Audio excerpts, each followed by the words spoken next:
Hello, everyone. I am pleased to be joined by Megan Bartlett for another flawless talk.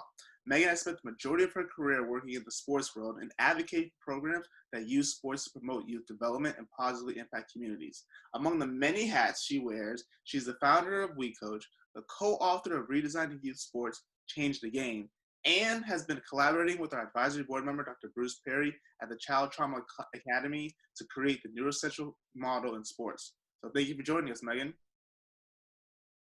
Thanks for having me. I'm really glad to be here. Of course. So at Flawless, we feel it's always important to begin with a check-in. So Megan, how are you really doing right now? I really appreciate starting with a check-in. What an important thing. Something that we actually talk to coaches about with young people all the time. Getting a sense of where a young person is when you start a conversation with them is just such a useful tool. So makes total sense to apply it to this context too. So I think I'm doing okay. I was able to get out for a long walk with my 9-month-old son this morning, and it's not too cold in Boston. So that's 2 wins right there. Well, sounds like a great start to your morning. Yeah. Um, and now let's get back to something I mentioned. You have a long history in sports. So when did you realize that sports was your passion? Ooh, that's a really great question. I'm not sure that it was ever really a conscious decision. Some of it was just that as a player, it just spoke to me. It's how I wanted to spend my time. I also have a twin brother, so growing up, we did a lot of things together, and so sport was something that was sort of universal between us. Um, when I didn't really think about sport as a career in the way that I think a lot of people do. It just didn't occur to me as a place where I could do the kind of work that I was interested in until really by accident. The boyfriend of a college teammate of mine called me up one day and said, "Hey, can you come help me with this program? It's a soccer creative writing and service learning program for kids in community in Boston, that sort of generally historically underrepresented. And these kids don't know anything about soccer. So can you come teach them?" I thought, yeah, I can do that. Right. That's something I can handle. And I totally fell in love with it. And that's how I found myself in the sort of sport for good or sport for youth development space. And then the connection to and sort of my learning about how powerful an environment sport could be took off from there. I sort of knew it intuitively about myself, but I never really thought about it as a more global solution. Wow, so it kind of sounds like it's not as if you chose sports as if sports chose you. And for everything that you've done, it's proven Yeah. like this was exactly the career that you should have gone into. Um, that's a nice way of putting it, Trey. I really think that might be true. And I feel really grateful for it. I feel so grateful to the fact that Jeff Walker 15 years ago said, "Hey, you want to come help with this thing?" Because sport as a career has given me so much. And it really does feel like I found the way that I'm uniquely able to give back, um, that speaks to a lot of things that I care deeply about. Yeah, and it's awesome how you have the player side of things and now the other side of things, the coaching, administration, and program development side of things. So at Flawless, actually right now, athlete mental health has been one of our main focuses. So what are some things that you've learned as a professional that you wish you might have known as a player? Another really great question. I recently had a chance to think more about this because I was giving a presentation to the athletic department at Wesleyan University, where I played soccer 20 years ago. But and I had the chance to speak with them about how to support athletes in this moment where folks are facing the kind of overwhelming stress that may be different than their typical experience or may be exacerbating the fact that they have a lot of stress in other parts of their lives. And that really felt like a full circle moment. And I felt like Whew, I sure did not know a lot when I was a college athlete. And if I understood more about how the brain works, if I understood more about how we respond to stress, and about how stress can help us build our resilience and help us become more tolerant to it, I really think the sort of empowerment and intentionality that comes with understanding that better certainly couldn't have hurt as a college athlete trying to figure out what this whole thing was about. Yeah, that's awesome. You know, hindsight's always 2020, but it's awesome to be able to reflect on that. Um, but so I've also mentioned that you know you're the founder of We Coach. So at We Coach, doing a little bit of research, I saw that you say that you believe in the power of sports to change the world. So how does your organization work to do that? Thanks, Trey. Yeah, and we directly, shamelessly steal that from Nelson Mandela in the famous speech that he made about the power of sport. And um, I think, we're lucky to work with organizations and people and leaders who personify that in lots of different ways. But for us, the our sort of work stops and ends with coaches, and is really thinking about how can we make sure that coaches have everything that they need in order to create sport environments that work for every young person, and particularly for young people for that have been historically marginalized from those spaces, either because they sort of blow out of sport because of what's going on in their lives, right? They're not able to tolerate a sport environment because they've got a lot of overwhelming stress or adversity in other parts of their lives.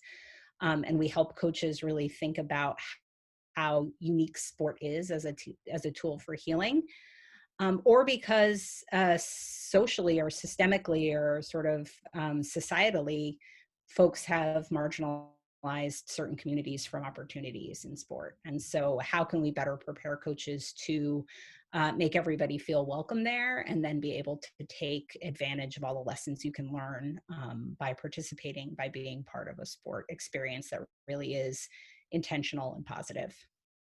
Yeah, I love that, and everything that you're doing, everything you just said, is just such important work. So, you know, definitely appreciate that you're doing that. But I mean, starting an organization is a tall task, and I know you've touched on this a little bit, but like, what in particular really inspired you to say, not only is this important, but I want to do the project of starting an organization to kind of attack these things. Like, take us back to the moment when you're like, yeah, like this is what I want to do. Sure.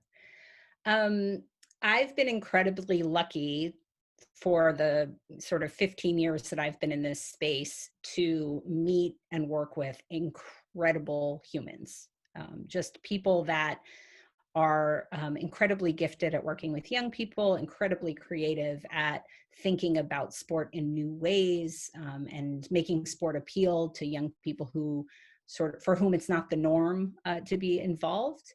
And so about 3 years ago, when it was time for me to move on from my last role, I was thinking, what can I do to make sure that I can keep working with these people and really offer everything that they have to offer to the sport world more broadly? Is there a way where we can really shine the light on um, making more people like them, making more people understand what they know, and offer that, sort of unique perspective?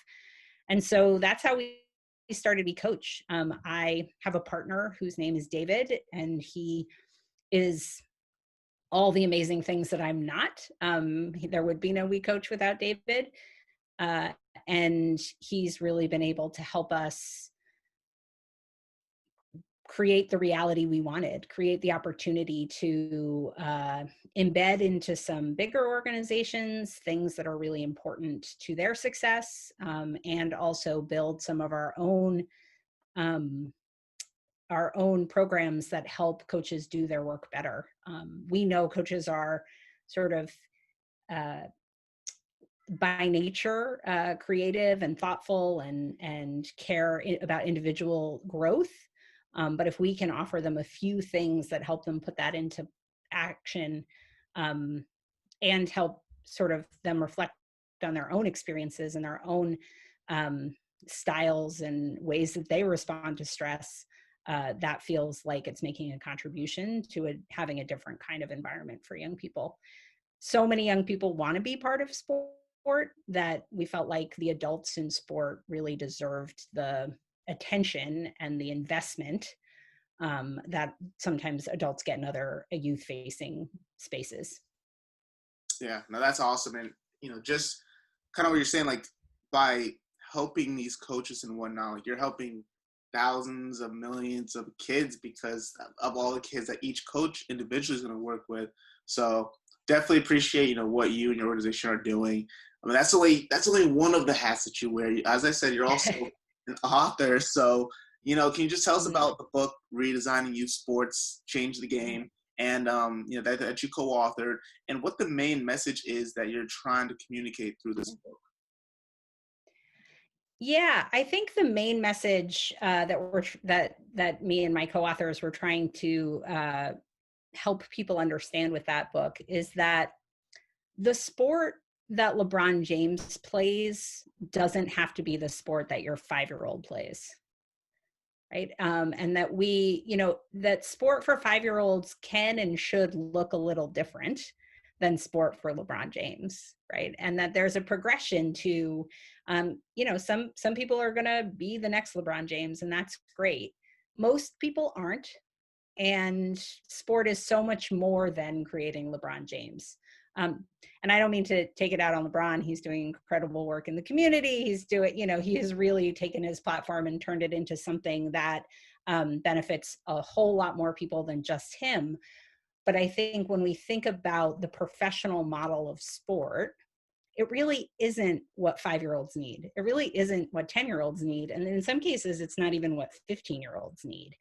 And so I think what we hope is that becoming a little bit more creative and a little bit more intentional about what young people do need and how sport can meet those needs, instead of saying, to kids, you have to fit a certain mold in order to play sport.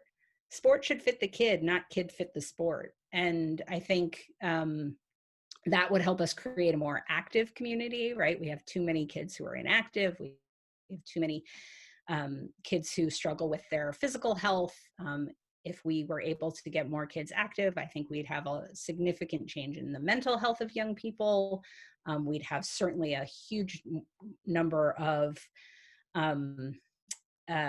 sort of kids who do better in school by accident, right? Knowing how sport helps the brain and helps open up our smart brain for learning. I think it's an underused intervention because too many people think of it as, we got to get this 5-year-old to play like LeBron. Wow, that's definitely a different way of looking at things. But I think it's the appropriate way to look at things, just seeing all the benefits that you can pull from sports. It's not just the ultimate goal of, as you said, being LeBron James, making it pro or whatever, just all the extra things, to teamwork benefit, as you said, academic benefit to it that you can pull from sports. So it's definitely. But I also want to say, I think one of the things that being in the youth development field, sometimes the sport feels like, oh God, here comes the youth development lady again. But I want to make sure I say it's not that there's anything wrong with the creating of LeBrons, right? Or getting kids to be more resilient to stress by teaching them how to compete, right? Like those are incredible skills. So it's not that we don't want competitive sport. It's not that we don't want kids to build skills and become better at their sport.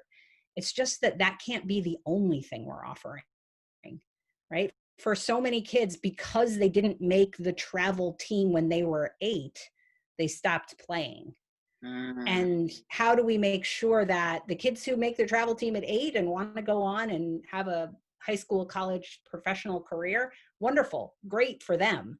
And how do we make sure that all the kids for whom that's not their path, they also have a path? No, that's definitely super interesting. Definitely convinced me to put it on my book to-do list. So definitely enjoy it. But other than that, as if you don't have enough going on, you also have done work with someone that at Flawless we know very well, Dr. Bruce Perry, who I mentioned was our advisory board member. And so, what has it been like working with Child Trauma Academy and to create the neurosequential model in sport? Yeah. Well, first, sometimes I pinch myself because I can't believe that, Bruce takes my calls, or that our relationship that started over Twitter continues to grow and produce things that I think are just going to be game changing in terms of what coaches need. And that's entirely due to his brain and his body of work and his kindness and generosity in working with us, and recognizing the unique way in which sport can contribute to creating more healing interventions for young people. When I reached out to Bruce originally, I thought, there's no way this guy's going to get back to me. I've been, a huge fan for a decade, read his book, and it changed my life. And I went on for 10 years telling people to read his book, so I really didn't think he'd want, I thought he was busy enough doing world changing work. And he really responded because he understands sport and he understands why it's uniquely suited to help young people heal.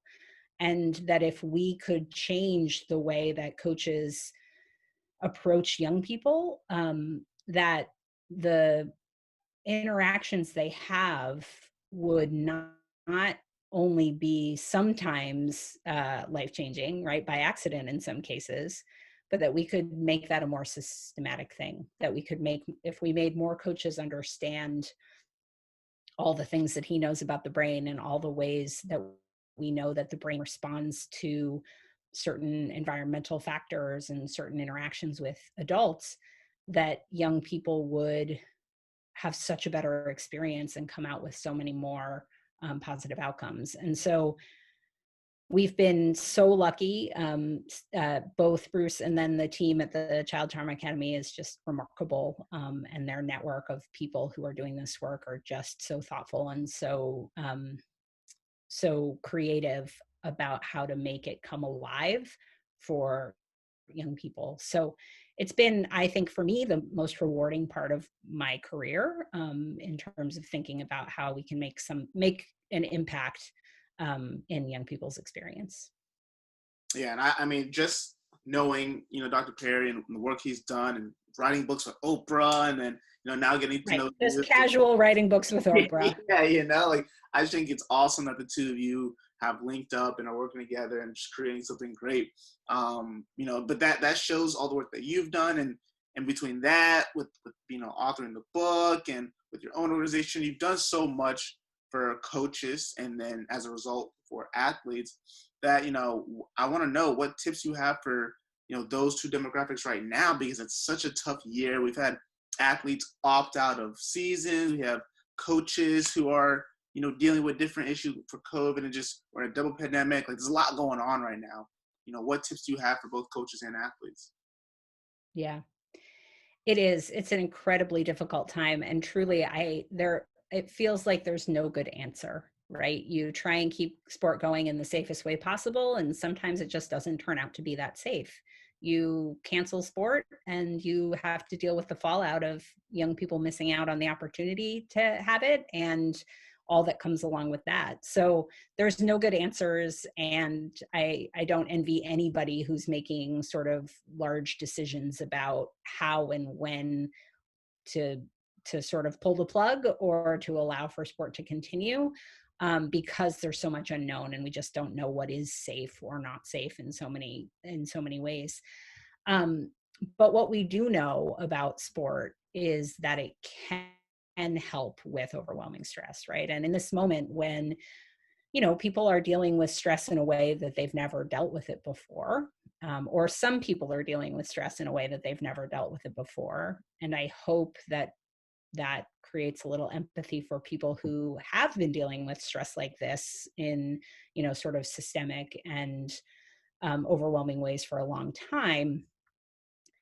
we know that sport can help with it. And so, what I keep saying to programs who have to close their doors or are trying to pivot and do things more virtually, or coaches who are trying to maintain some sense of normalcy for their athletes, is that if you can get a young person to move their body and be connected every day, you're doing more for them than probably anybody else can in this moment.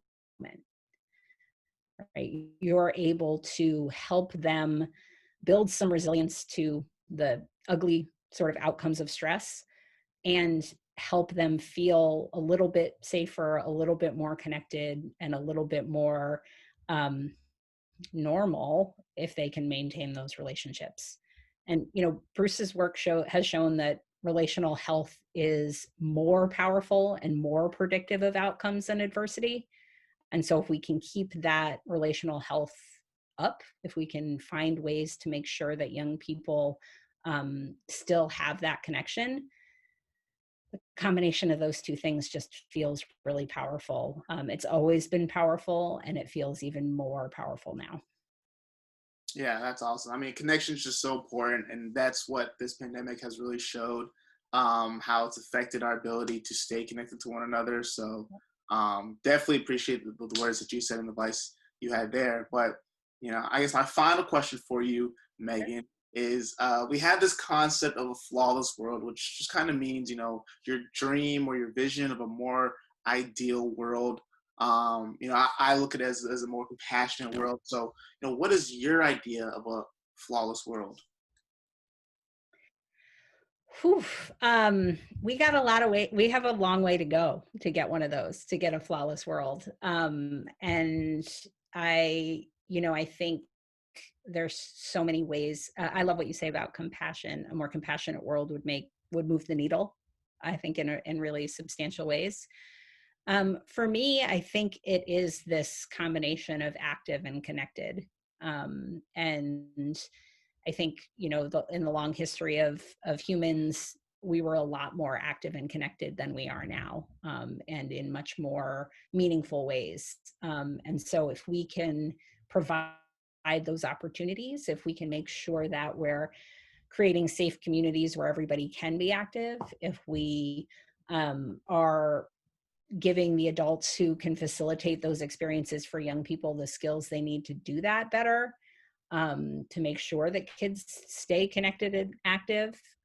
If we can think about the community we're building around each other instead of this sort of individualistic focus, then that feels like it would make a big difference in terms of how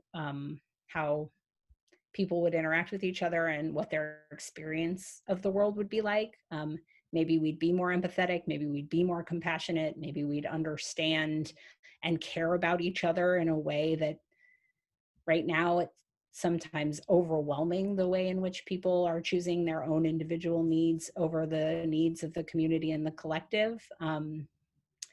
I like to believe that those two things would make a huge difference there, because they'd sort of help us be our best selves if we're more active and connected, but also help us care more about each other if we knew and could put ourselves in each other's positions more readily and with more sort of love. Yeah, it's definitely a world I can see myself living in. So appreciate that, and appreciate you taking the time to meet with us and to just talk about what you do and who you are. So, for everyone watching, of course, you make sure you follow Megan on all her social medias. We'll make sure we'll have that link for everybody, both we coach and Megan's personal. But My social media is mostly just retweeting Bruce, so you for can just better go right to reason. the source. but uh, but again, thank you so much, Megan, for providing time to talk with us. We really appreciate it. Yeah. Yeah, thank you so much for having me. I'm just such a fan of what you all are doing, and how you're trying to help people sort of normalize the way in which mental health is part of the equation to having a sort of more healthy and just world. Thank you. We really appreciate that.